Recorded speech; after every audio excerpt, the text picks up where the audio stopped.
Hey guys, what's up? It's Dimensional here, and welcome to my Prank Kids build, my Prank Kids deck profile. I just actually modified it this week. It's now a Prank Kids Invoked engine. Hope you guys enjoy. So I started off with this. I started off with two Alistair, the Invoker. Sorry for the camera. Camera's a little bit awkward.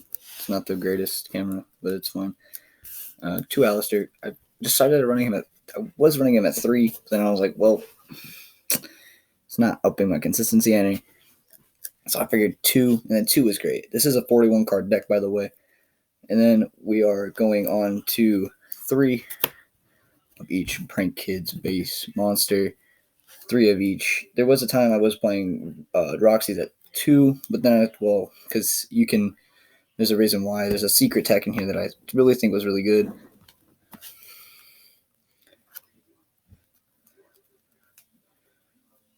And then 3 Dropsies. Sorry about that, guys. I'm new to this. I'm getting there.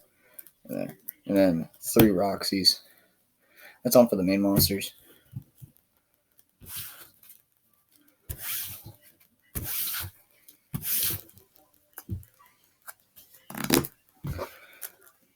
On to hand traps. We're running 2 Effect Veiler, 2 Ash.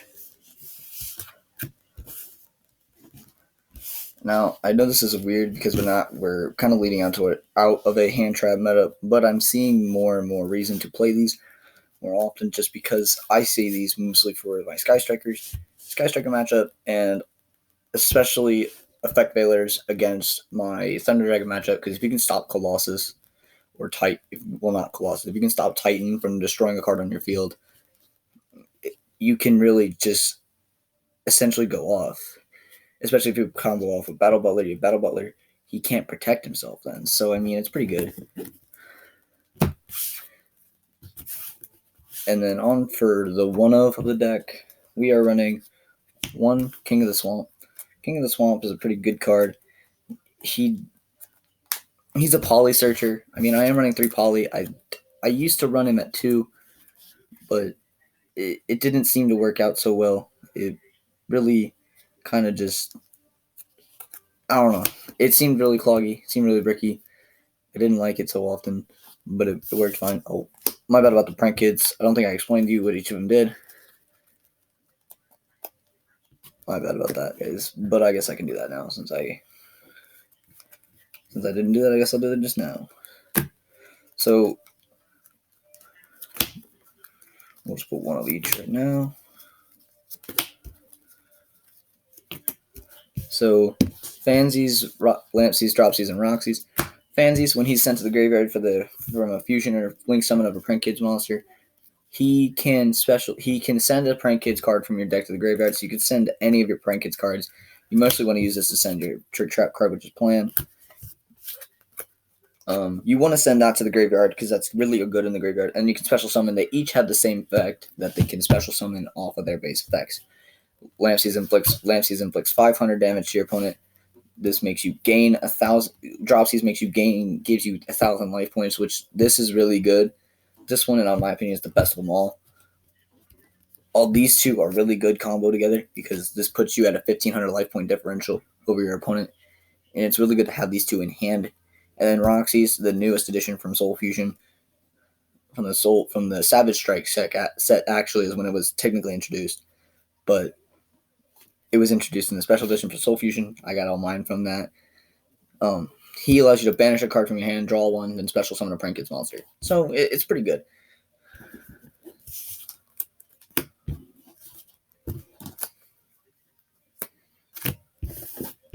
Now, I am running these at 3.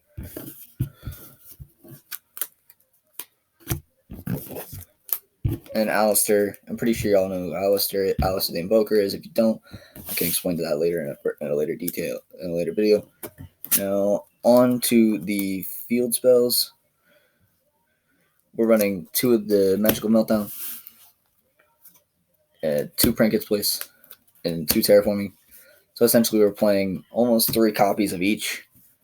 Now, these are really good cards to help you maintain your hand. If you have both of these in hand, at least one of these in hand, both of these in hand, you really got a good startup because you can summon. If you get Magical Meltdown and Place, you can go play from Meltdown to Place, or Place to Meltdown, whichever one you really choose. I like to go Meltdown to Place because I get to add my Alistair, and I get to search off my invocation because I'll normally out Meltdown, Alistair, Clear Cut Dry. Then I go into Place, search out whatever Prank Kids monster I have, which I will show towards the end of the video. Yeah, and then that's for the field spells.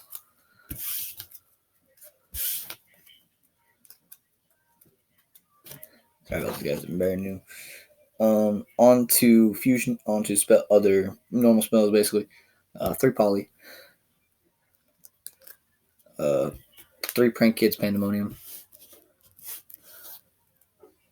Sorry about the rarities on the polys too. They're different. Some of them are different.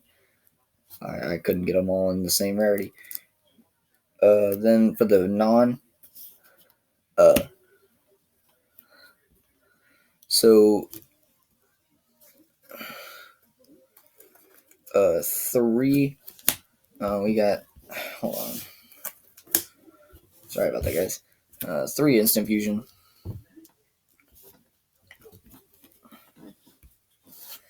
Then we got 2 invocation and then 1 Thunder Dragon fusion. Reason being behind Thunder Dragon fusion. Thunder Dragon fusion is basically for the Battle Butler. It's for the Battle Butler play to summon Battle Butler from the graveyard, and because you can actually abuse this card in this deck. If you want to build pure, I suggest playing this at 1. If you play it in an invoked, I play it at 1. I honestly took out the King of the Swamp that I extra had for this Thunder Dragon fusion because I knew this card was good in this deck specifically. An invocation is really good because they can't stop you from fusion summoning. If you have Meltdown on field, they can't stop you from fusion summoning anyway. Also, this is good to get your Alistairs back in your hand. So that way you don't have to search for them every time. You can just kind of keep adding it back to your hand, and it's just really good. Then on to the last 4 cards. We're running 2 Prank Kids Pranks and 2 Plan. Honestly, if I could, I'd play this card at 3, but 2 seems just fine in this build, and 2 Pranks seems just as fine in this build too. Now, considering that I'm not playing each of the Prank Kids extra deck monsters at 2, I'm only playing 2 of the Link, except for the big Link 4. I'm not playing that at 2. I'm playing the 2 Link 2s at 2 ofs, and then the fusion monsters, I'm each playing them at 1 ofs. Reason being, trying to incorporate the Invoked engine and Prank Kids engine mix mash very differently. So it was just like, well, how do I mold this into one ball that I can just keep and not let it explode in my face when I'm in the match? And yeah, that's it for spells and traps.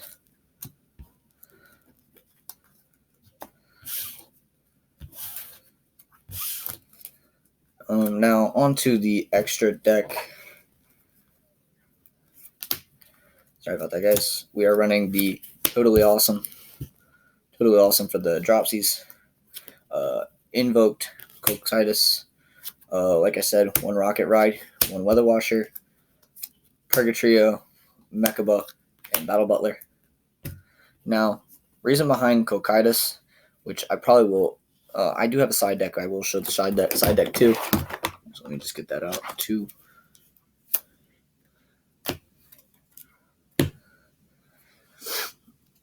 Now, reason for Cocytus, he can attack when he's in defense mode. It's a shame that it's not like a Super Heavy Samurai where it can attack with its defense. It has to attack with 1800, but that's fine.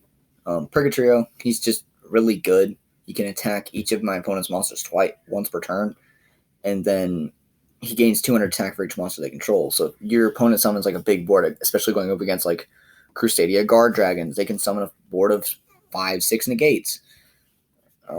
That's a lot of it. That's 1,000 plus attack. That's 1,000 plus attack on Purgatrio, and already at 2,300 body.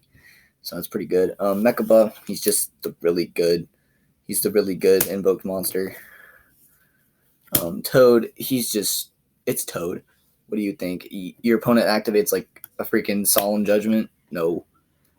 Get that out of here. It's mine now. They just do that. Rocket Ride. This one, I typically, if I'm going first, I like making Rocket Ride first, because I make Rocket Ride first, and then I go into my other one if I do, but normally I don't. Weather Washer is the one that goes on your opponent's turn, where they summon, they can't be destroyed by battle. Rocket Ride, I probably should explain these. Rocket Ride, contribute itself to special summon 2 Prank Kids monsters that are non-fusion Prank Kids monsters, and then they can't attack this turn. That's fine. Weather Washer, contribute himself for cost. Special summon 2 Prank Kids monsters on your opponent's turn, and then those 2 cannot be destroyed by battle. That's really good when you have like your big Link monster in graveyard. Say they Raigeki'd your board. Then there's Prank Kids Battle Butler. Battle Butler, he's basically just Raigeki, and he takes Prank Kids, Lampsies, Fansies, and Dropsies. It's not like the other 2 where it's 2 Prank Kids monsters, but it's a really good card, and it's honestly, I used to run him at 2. In my pure build, I ran 2 of each, but now I feel like it's better off at this, where it's so much more consistent, in my opinion. It's not consistently better, but it's very, very good in the fact that I'm always able to have my hand in a way that I want it. Now, on to the Link monsters. We're running Big Borreload Dad Dragon, Prank Kids Rip Roaring Roaster, 2 Prank Kids Doodle Doo, Dodo Doodle Doo, 2 of the Bow Wows. I'm trying to find out where to put these because my camera's not that great. I don't know if you guys can see them, but the 2 Doodle Doos, Nightmare Phoenix, and Alistair the Invoker of Madness. Like I said, guys, I'm sorry for the camera. The camera is not the greatest and doesn't have the best angle. Doodle Doo is the one that searches out your... Now we'll start from the top. Borreload Dragon. It's just Borreload Dragon. I use it for the effect that I use it for my Link plays too. I typically will use it. I will typically use him to go into my Link plays and make bigger, better. Or if I really just want to make Nightmare Phoenix, or if I want to make Alistair first right off. I typically could make him turn 2, but sometimes it's better just to sit on this and Weather Washer, just because when Bow Wow is pointing to another Prank Kids monster, that Prank Kids monster gains 1,000 attack, which is really good when you have like Rip Roaring Roaster or Battle Butler under him, because then he can make them 4,000 attack. Also with Alistair, it makes them 5,000 attack. Well, it makes Battle Butler 5,000, because he can quick effect himself to send it to the graveyard to make that monster gain 1,000 attack, which that's really good. Rip Roaring Roaster, it's like Harpy's Feather Duster. It's a Harpy's Feather Duster for the deck. He contributes himself to destroy all your opponent's back row. Really good against Altergeist. Really good against Sky Striker. This deck has, as a whole, has a decent Sky Striker matchup. Not the greatest. It's only because of Bow Wow and Rip Roaring Roaster they have a decent matchup, because these are like 2 spell heavy hitters. Because if your opponent tries to activate, if you're going with Sky Strikers, Bow Wow just says no. Widow Anchor, no. Probably should get going because I'm hitting the end of this. Phoenix, basic back row disruption. Alistair the Invoker, another way to get out to my invocations. It's just an all-out good card. All right, now that's for the extra deck.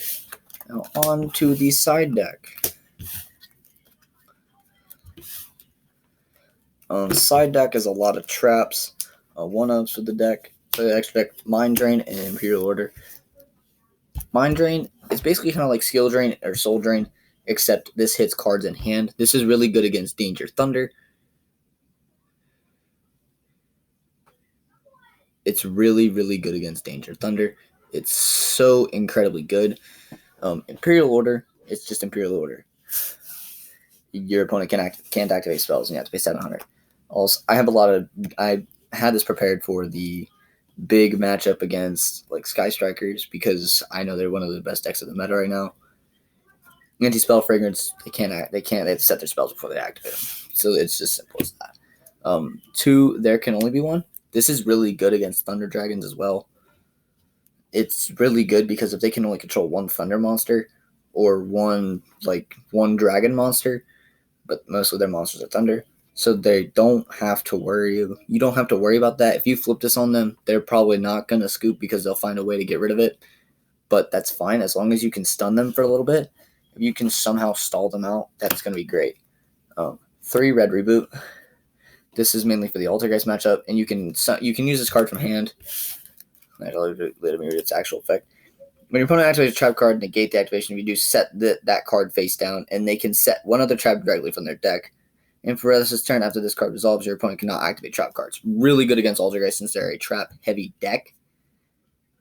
And then you can activate this card by paying half your life points. If you activate it from the hand, you can act by paying half your life points, which is kind of good. But I mean, that can be a hefty price. It's basically like Solemn Judgment. Then for the rest of it, it's place, effect, and then extra hand traps, and then 3 extra deck monsters. Invoked Caliga. This is mainly going for against my Danger Thunder matchup because he takes an Alistair the Invoker and 1 dark monster, and as we all know, the whole Danger archetype is all dark. Colossus is dark. Titan is dark. If they had to send them to the graveyard, I can just do that. 1 extra Prank Kids Weather Washer in case I need it. And then Invoked Elysium. Elysium, I don't really put Elysium in unless I know for a fact that I will need her, him, her, thing, it, whatever it is. I don't know. But that's fine. Thank you guys for watching. Thanks for the... if you guys can let me know down in the comments what I could do better, what I think I should change on the deck, that'd be greatly appreciated.